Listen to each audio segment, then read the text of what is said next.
Okay, no moment like the present. Hey guys, welcome to the channel. Today we're gonna be doing an episode on the E24 LT1 behind me. A very, very special episode, close to my heart, and that is First Start.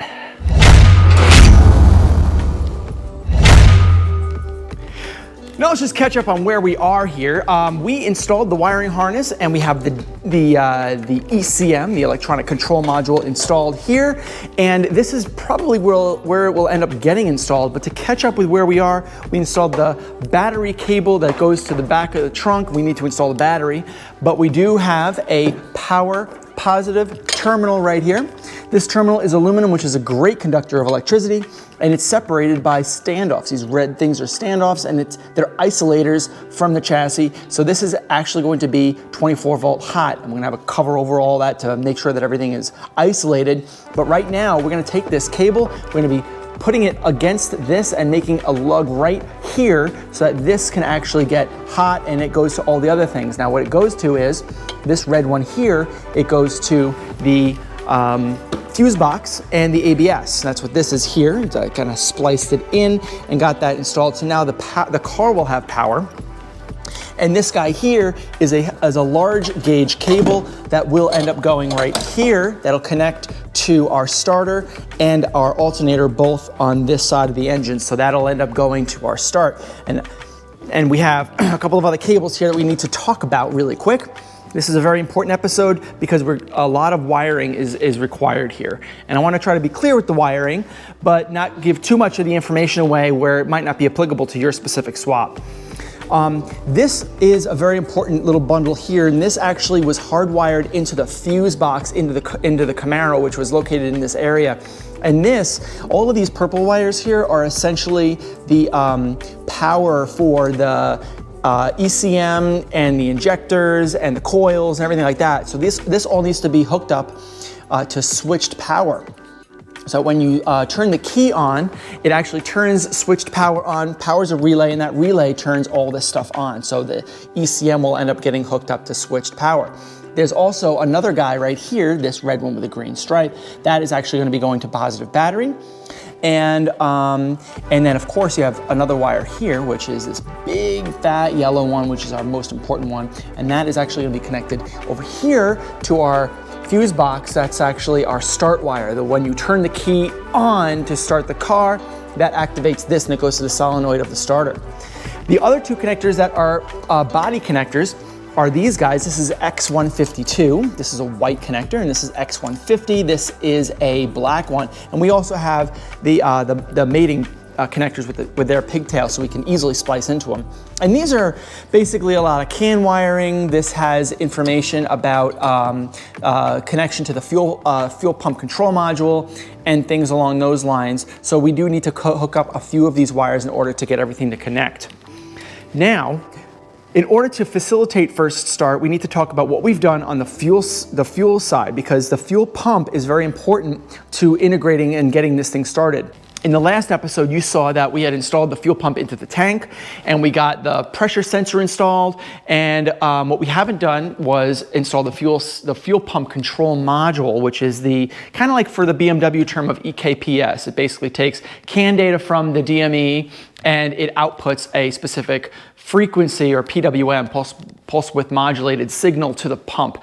And the pump in the Camaro is actually self-regulated, as I said earlier. So what we need to do is hook up the pump output directly through a filter and right into the engine. Let's talk about the electronics. So this is our fuel pump installed in the fuel tank, and the tank is now installed into the car, accessible all up through here. We're gonna make a cover here that bolts down to it, and it's gonna protect all this stuff. The fuel level sensor is still as it is right there, so the fuel level sensor isn't changing. This is the old pump connector, which we are gonna actually be using any of the pump connectors or wiring. We're gonna be making all new wiring for the pump connectors. This is the pump, as you can see here, and this is the pressure sensor coming out of the output of the pump, going to the car through a filter, going into the engine through a filter. So this wiring harness here is basically right here, and this is what it looks like, and these are the wires that we're gonna end up splicing into. These two are power to the pump, right? And these 3 are the pressure sensor. It's like a 5-volt reference ground and a signal wire. That's what these 3 little wires are for. And that goes right into here. This is the fuel pump control module that I had installed, and it basically has a separate panel here that, like a sheet metal enclosure that kind of ensures that this thing is going to be tucked safely away.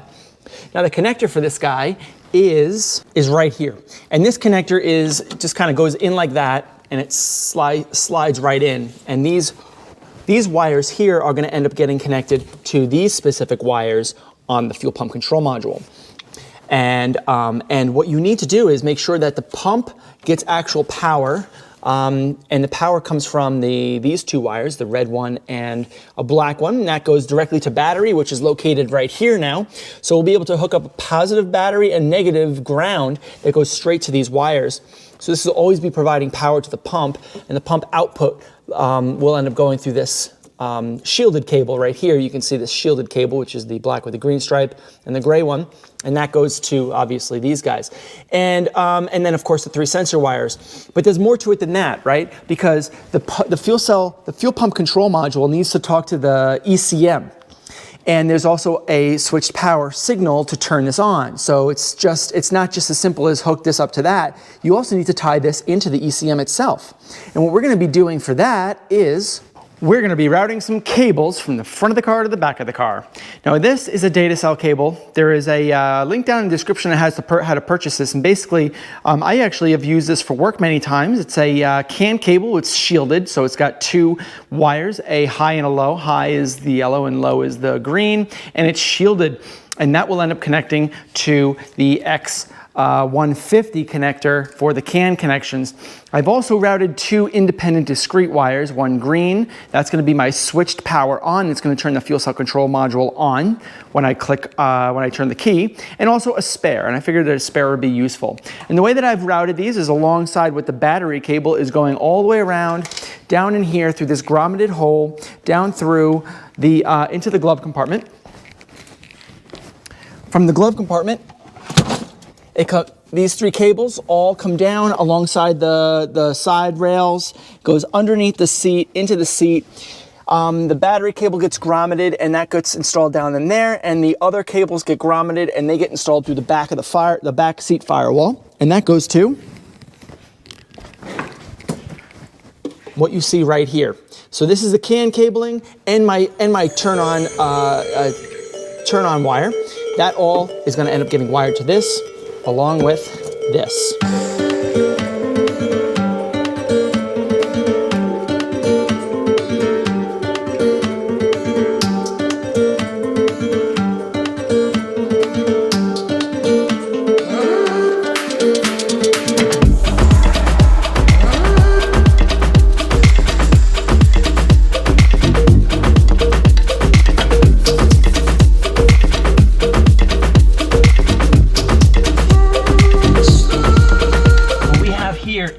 We have the wiring coming from the module. It's tapping into the CAN wiring, the spare wire, which I haven't hooked up, and the turn-on wire. Also, the positive battery and the ground that are going to power this up is going to the ground here, which is the ground for the battery, and also there is the power that's going to the fuel pump control module. That wiring from the module is also coming down here and into the pump and the pressure sensor. So everything is basically wired up, and the battery is also hooked up, which I'm actually gonna unhook it now because I'm not done, but just for illustrative purposes, the wiring is now snaking through to the front of the car, and now we can focus all of our attention on the front. Now on the front of the car, as you can see here, the battery cable is a little bit too long. So I've noted where exactly I need to cut. I need to crimp a lug onto that, and I need to mount that right to here. Another thing I need to do is connect this wiring that comes from the fuel pump control module over to the locations here. There's still a lot more wiring to go, but at least it's all bounded to this little area here now that I have power and ground established.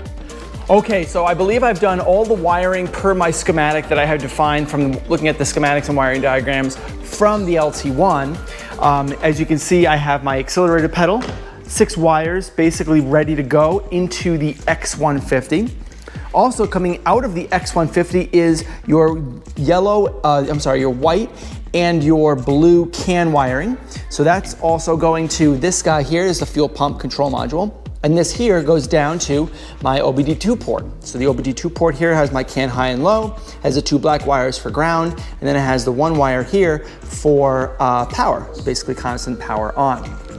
Also going to the fuel pump is this green guy. This is basically a power wire that goes to power on. It's like a wake-up wire for the fuel pump control module. And then I also have this gray wire, which is like a spare that I might end up needing for switched power. I'm not sure. I'm really glad I wired up that spare though. Also, I have power going into the DME by a number of different ways. The first is on the X152, this white connector here. There is a red wire with a brown stripe that goes to positive power. Also on the on this guy here, there is some power wires that are coming out as well, and that includes this pretty shoddy. I need to solder all this guy. All of these here are basically purple wires with a blue stripe, and they all go to this main relay. This main relay here is switched on by switched power. So when you turn the key onto the on position, it turns the relay on. Then the DME turns everything on so that the power is getting cycled directly to injectors and coils and all the other sensors and things like that on the engine. So that gets power as well as the DME. And then finally, the other thing that you needed to make sure that you wire up is your power wire that goes to the starter, right? So this is the starter. This is a solenoid. So once you put positive power to this, it should turn the engine over, assuming that you have everything wired up correctly. So even when the engine is not on, you can literally take this wire and put it to positive battery and not start the car, but turn it over.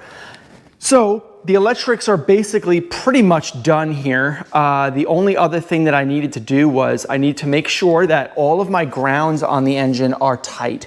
There are grounds of revolving around the various harnesses that you need to be hooked up to ground. I think there's a couple of areas here. So the grounds on the engine are all good right now. That's all good news. You also need to make sure you have your fuel line. So I basically have my fuel line now being hooked up directly to the fuel rail that's going to the tank. I have my mass airflow sensor, which is just kind of thrown in here. I need to figure out what I want to do with the air intake scheme, so don't worry about any of that right now. I just want to get this thing started up, fired up, and good to go. So I have my mass airflow sensor, I remove the radiator, wiring is done, accelerator pedal's done, engine is tightened down onto the subframe, so that's all good.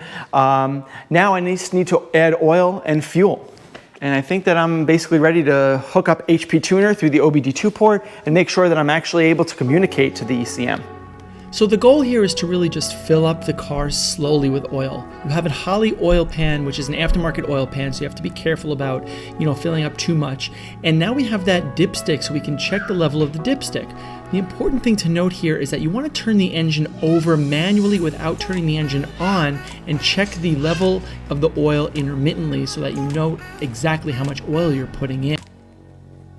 Okay, so let's hook up our MPVI2 with HP Tuner and see if we can talk to the DME.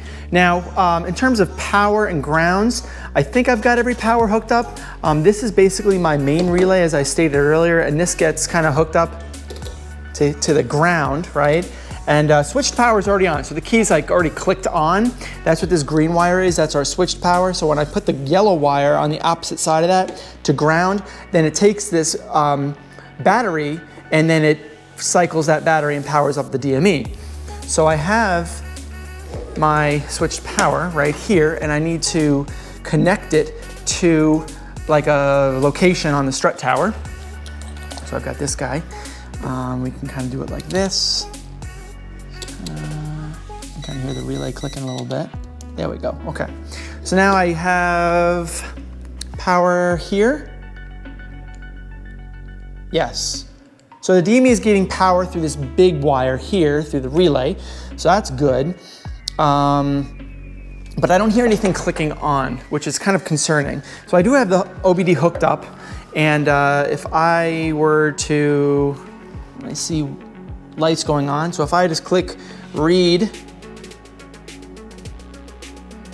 right here, this thing comes up, and if I click on read right there, it looks like it's kind of doing something here,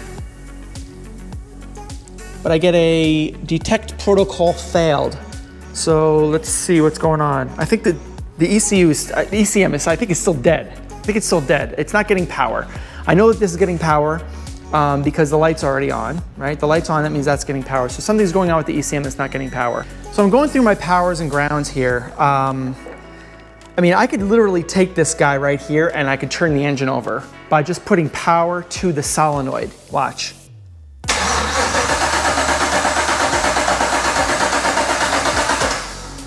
So I know that the grounds are good, my engine grounds are good, my DME grounds are good, and I know that I'm getting power to the starter. The DME is not clicking, nothing is clicking. You know, like when you turn the key, you know when you like turn the key and you can kind of like, everything just kind of clicks and turns on. Relays go buzzing, you can hear all that stuff going on in the ECM, nothing's happening, nothing, it's like it's dead. So that's probably why I'm not being able to connect to the ECM. What am I doing wrong? So powers and grounds. I know that this relay is clicking, so this guy's getting power. This X1 connector is the only connector on the ECM. This guy here is blue.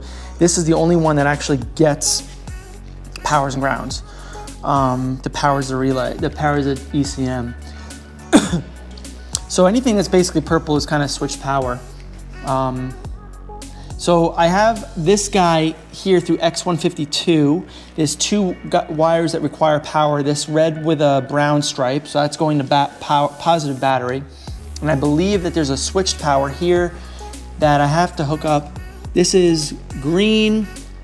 It was actually purple with a green stripe, and it turned into green with a purple stripe after it went through the connector, which was tricky because this one never really flagged to me, but I'm looking at the pins on the X1 and I think that that might be switched power. So if I were to take this guy and hook it up to power, hey, hey, hey, hey. All right, everything clicked. Everything clicked and turned on. Excellent. All right, so turn this off.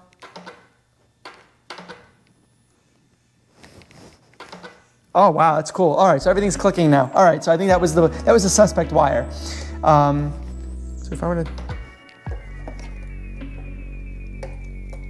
cool. All right, so now let's try to see if we can connect again to CAN. Come on. Detect protocol failed. All right, well, kind of worked.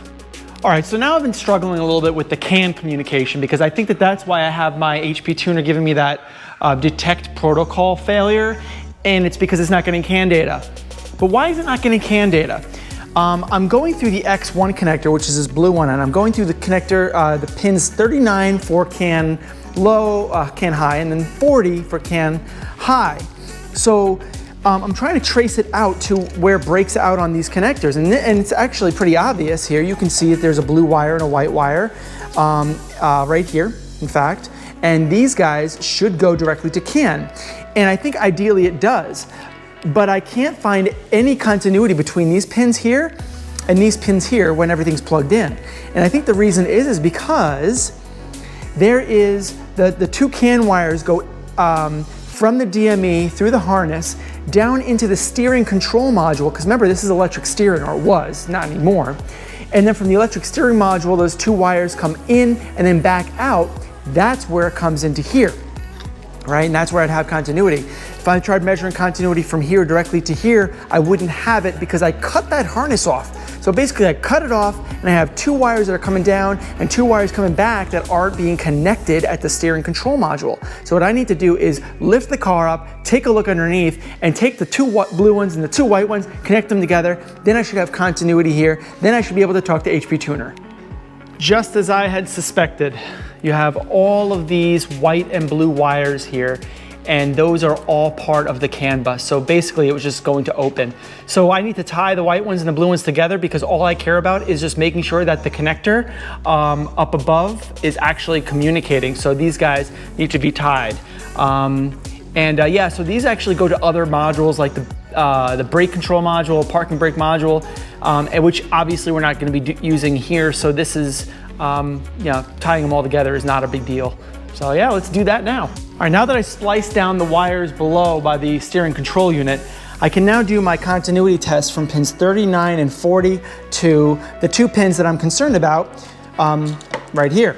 So if I were to just set up the camera really quick, do a quick continuity test from, I think this is pin 39, which is blue, I think. So these guys here, perfect.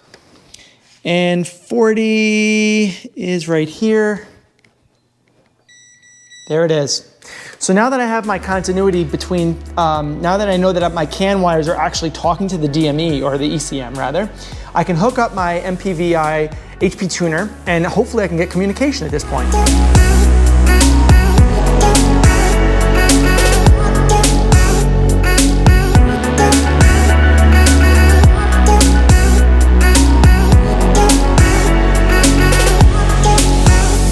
Opening this guy up. Let's see if I can read. Looks like it's trying here. Status is probably not going to work. Taking a lot longer. Detect protocol failed. All right, so we gotta back to the drawing board. It works. It now connects and it's reading the entire DME or ECM. Geez, I keep on saying that. So anyway, it's reading it. So it's alive, right? It's working. And the reason that it worked this time is because I had to put a 120 ohm resistor right here in between the high and the low, because there's one in the ECM and you need the other one on the CAN lines so that it can actually have the correct impedance and bounce the signal off itself. So now it's reading the entire ECM. It has the VIN here calculated here from the VIN of the car that it came from. And now it's gonna be a matter of programming VATS out after it finishes its read and backup, and we're gonna be in good shape. All right, so now that we're talking to the computer, we have this screen that comes up with a menu bar, and what we need to focus on here specifically is the OS. And in order to access the OS, first you need to go Edit, View, and then you have to go Advanced. Okay, that allows you to access and see the changes that are in HP Tuner for the OS submenu. Once you click on it, you'll see that there's a couple of options, and this is the one you really need to concern yourself with. That's VATS Patch 1. Go from enabled to disabled. Done. Then you want to go into System. And in the system, you want to disable the starter diag. Disabled. When you're done with that, you go up here to Write Vehicle. And now it's saying that you do not have a license for this. Show my license options.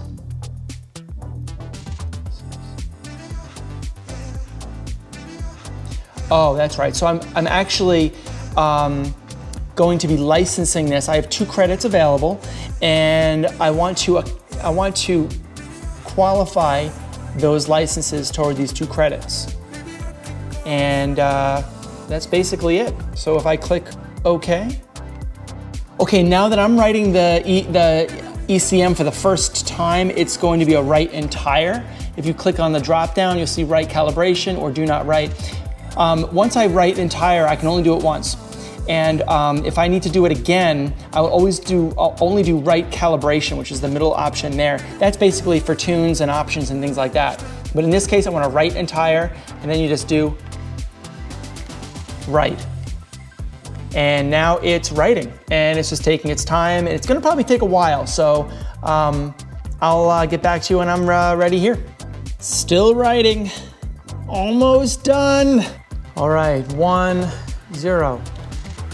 Oh, everything just kind of did its thing here.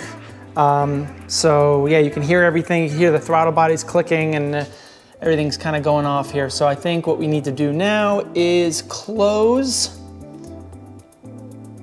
that. I want to save the changes to the tune. Let's go for a quick start. So in order to start this thing, all I need to do is just take positive battery and put it to the starter wire, which is this big thick yellow wire here. Obviously it'll get connected to the starter wire for the key and everything like that. But right now everything is powered up, everything is talking and communicating. And let me just see if I can at least get it to turn over and start. Here goes nothing. I'm a little nervous. I'm nervous because it's gonna be loud. There's no exhaust on this thing.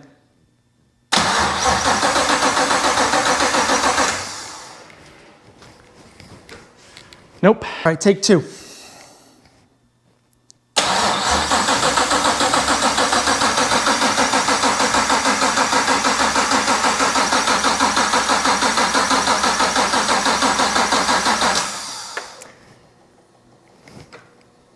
Nope, not yet, nothing now. Oh, you know what? Let me see, this is the clutch. So let me see if I press the clutch pedal in.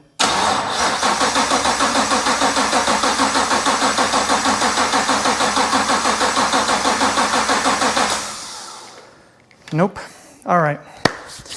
All right, figure something out. So I think I understand why the car didn't start at first, and the reason is because the battery was dying. I wasn't getting enough cranks to get the fuel from the low pressure fuel pump through the high pressure fuel pump and into the injectors. I think it's just gonna take some time to prime that whole fuel system. So I need to get the battery charged up and give it another go. So let's try again tomorrow. All right, next day, I had the night to think about it while the battery was charging. And honestly, I had to do a little bit more wiring on the fuel pump control module to DME, to the ECM integration. There was a switched power that needed to be added and everything. So I basically put the battery back in and I'm ready to do my start here. I also added a fuel pressure gauge here to see exactly how much fuel is getting in, if it's regulating properly. And I also can, relieve it if I want to as well, which is good. So I got the fuel pressure gauge in there to know that I'm getting fuel into the engine when I'm cranking it over. So other than that, I mean, if I were to, I got the key on, right? I got the battery plugged in, and then this is my switched power. This guy needs to be put to switched power. Let's see here.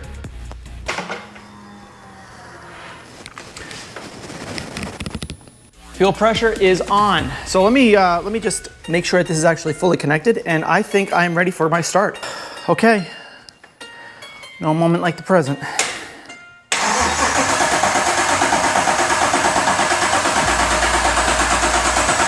on. Come on, come on, come on, come on, come on.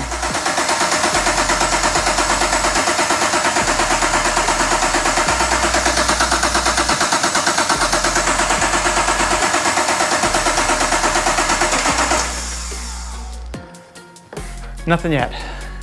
All right, let's try other things, I guess. Okay, maybe the clutch pedal needs to be pressed in. Let's try that. Let's try that. Press the clutch pedal in.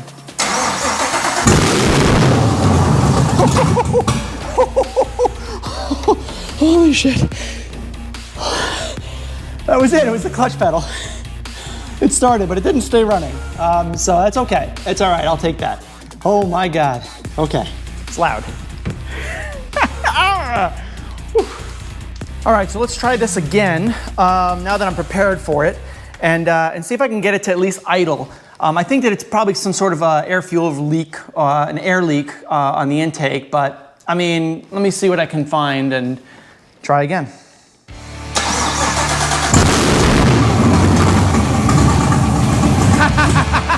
It's struggling to idle, but it's doing it. Oh, yes!